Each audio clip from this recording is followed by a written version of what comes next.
सुन्दरं समस्तपापखण्डनं स्वभक्तचित्तरञ्जनं सदैव राममद्वयम्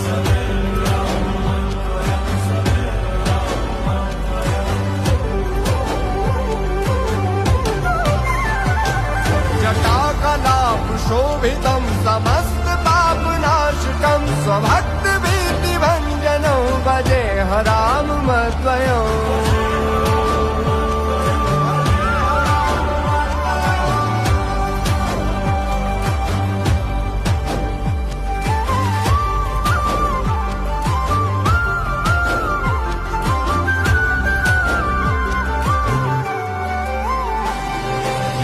स्वरूपबोधकं कृपाकरं भवापहं समं शिवं निरञ्जनं भजे राममद्वयम्